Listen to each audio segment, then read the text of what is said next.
Pernah Hasan Basri ditanya rahimahullah, bagaimana caranya saya memahami, kata orang itu, tentang kehidupan dunia dan kehidupan akhirat. Apa kata Hasan Basri rahimahullah? Kau bertanya sesuatu yang perbedaannya sangat jauh. Dunia dimulai dengan tangisan, ya, kemudian diakhiri dengan tangisan. Waktu kita lahir bayi, nangis. Waktu kita meninggal, kita ditangisi. Saudaraku seiman, cobalah buka mata Anda lebar-lebar, ya. Cerna ini dengan hati nurani Anda dan juga, ya, cerna dengan pikiran yang sehat. Kalau kita ini bukan manusia pertama, terlalu banyak manusia sebelum kita, terlalu banyak yang lebih gagah, lebih cantik, lebih kaya, ya, lebih pintar, lebih sempurna secara fisik. Tapi mereka semua sudah meninggal dunia.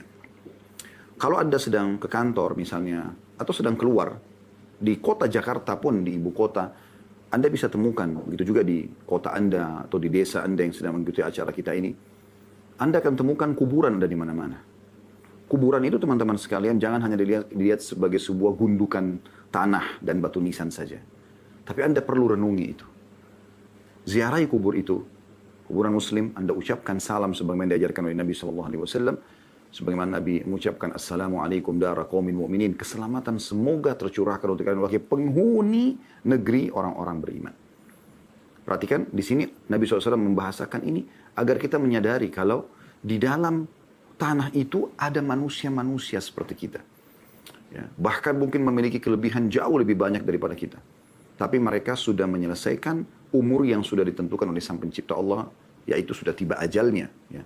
Dan Allah mengatakan فَإِذَا جَاءَ أَجَلُهُمْ لَا يَسْتَأْخِرُونَ سَاعَةً وَلَا يَسْتَقْدِمُونَ. Kalau ajalnya mereka sudah datang, tidak akan ditlambatkan sesaat ataupun dilebihkan sesaat. Detik itu, di tempat itu, pada umur itu, pada kondisi itu, dia akan meninggal dunia. Ya. Dan ini sekaligus jawaban bagi orang yang mengatakan, kalau dia tidak keluar rumah, dia tidak akan ditabrak. Sebenarnya bukan masalah tabraknya. Kalau dia tidak keluar, mungkin dia tidak akan dibunuh oleh perampok. Sebenarnya bukan masalah bunuhan perampoknya. Memang dasarnya Islam mengajarkan kepada kita, orang itu akan mati di tempat itu, di waktu itu. Masalah sebabnya dia ditabrak, dia ditusuk, itu sebab cerita di tangan manusia, di kalangan manusia. Tapi sebenarnya sudah datang waktunya.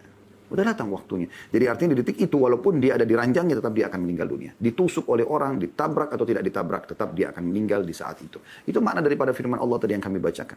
Kalau datang ajal mereka, maka tidak akan pernah diterlambatkan sesaat ataupun dilebihkan sesaat. Ini poin harus difahami baik-baik. Makanya Nabi SAW mengingatkan kepada kita, Kuntu nahaitukum an ziyaratil kuburi fazuruha fa innaha tudzakkirul akhirah. Dulu di Mekah aku pernah larang kalian ziarah kubur karena masih belum ada pemakaman khusus kaum muslimin gitu. Tapi sekarang kata Nabi SAW, ziarailah. Ya, karena sesungguhnya kuburan itu mengingatkan tentang kehidupan akhirat.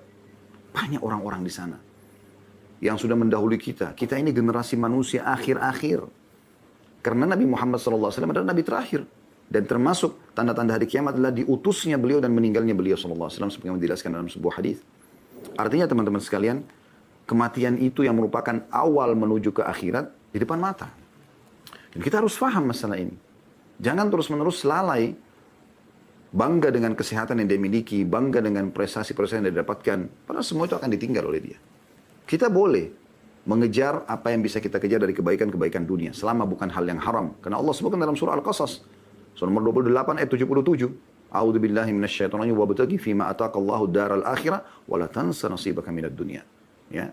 Kata Allah Subhanahu wa taala, kejarlah apa yang Allah janjikan di akhirat sana. Allah sebutkan ada kehidupan akhirat, tapi jangan lupakan bagianmu dari dunia. Dunia ini hanya untuk kita nikmati, ya.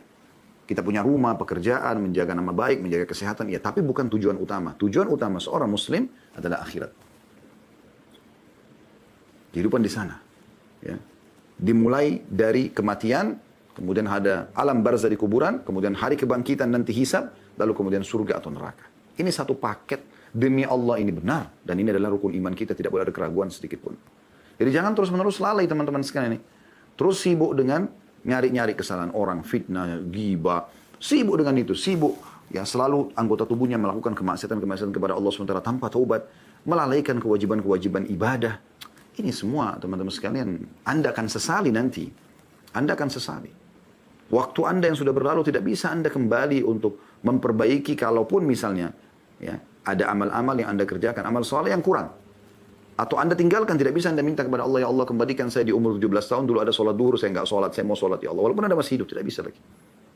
Yang bisa tinggal Anda bertaubat kepada Allah SWT. Kembali kepada Allah supaya Allah maafkan. Dan akan ada beda derajat Anda dengan orang yang mengerjakan ibadah di saat itu. Ya. Jadi kalau ibadah itu tidak bisa kita ulangin. Kalau dosa kita masih bisa bertaubat. Oleh karena itu nanti ini akan membedakan derajat orang-orang di surga. Sibukkan dirimu saudaraku dengan amal-amal soleh saja. Karena semua kita sedang menuju ke sana. Sebelum jauh kita membahas tentang masalah ini, mari kita lihat bagaimana Allah Subhanahu wa taala menjelaskan banyak sekali ayat Al-Qur'an ya tentang masalah akhirat ini. Di antaranya adalah surah An-Nahl ayat 96. A'udzu billahi minasyaitonir rajim. An-Nahl 96. Ma 'indakum yanfad wa ma 'indallahi baq. Artinya, apa yang ada di sisi kalian di dunia akan lenyap dan apa yang ada di sana di sisi Allah akhirat akan kekal. Bedanya itu sudah perbedaan dasar. Dunia ini akan lenyap, ya, tapi akhirat akan kekal. Yang mana Anda pilih? Kehidupan yang sementara, lenyap, ya, atau memang akhirat abadi? Ibnu Katsir mengatakan dalam tafsir ayat ini, dalam tafsir Quran Al-Azim jilid 4 halaman 710, pahala di sisi Allah untuk kalian di surga yang akan kekal, tidak terputus, tidak akan lenyap, dan tidak akan hilang. Tidak akan hilang selamanya. Anda bisa bayangkan itu. Bagaimana? Ya, perbedaan dasarnya dunia dan akhirat ini luar biasa. Pernah Hasan Basri tanya rahimahullah, bagaimana caranya saya memahami, kata orang itu, tentang kehidupan dunia dan kehidupan akhirat? Apa kata Hasan Basri rahimahullah? Kau bertanya sesuatu yang perbedaannya sangat jauh. Dunia dimulai dengan tangisan, ya, kemudian diakhiri dengan tangisan. Waktu kita lahir bayi, nangis. Waktu kita meninggal, kita ditangisi. Dan diantaranya penuh dengan cobaan. Sakit, gangguan orang, segala macam. Capek, letih, ya, dan seterusnya. Sementara akhirat dimulai dengan kebahagiaan dan akan selamanya bahagia. Bagaimana caranya dibedakan? Asal memang kita, ya, meninggal dalam keadaan iman. Ini perlu difahami baik-baik. Juga Allah mengingatkan teman-teman sekalian dalam surah Al-A'la, kita semua hafal ini dan sering kita dengarkan imam-imam kita membacanya.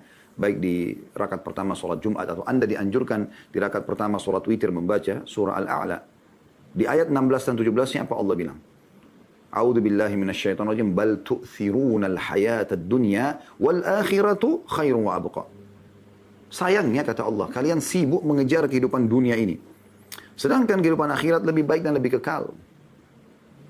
Artinya sebatas kebutuhanmu di dunia. Bukan menjadi target utama. Harus difahami masalah ini. Jadi target utama seorang muslim adalah akhirat. Sehingga dia menunggangi urusan atau kehidupan dunianya untuk mendapatkan yang terbaik di akhirat sana. Karena memang di akhirat tidak ada pilihan lain. Cuma ada surga atau neraka. Surga jelas tiketnya, iman dan amal saleh. Neraka jelas kekufuran, kemunafikan, kemusyrikan, maksiat yang tidak taubat. Nah, neraka. Jelas kok konsepnya. Tinggal Anda pilih yang mana. Ke surga atau ke akhirat.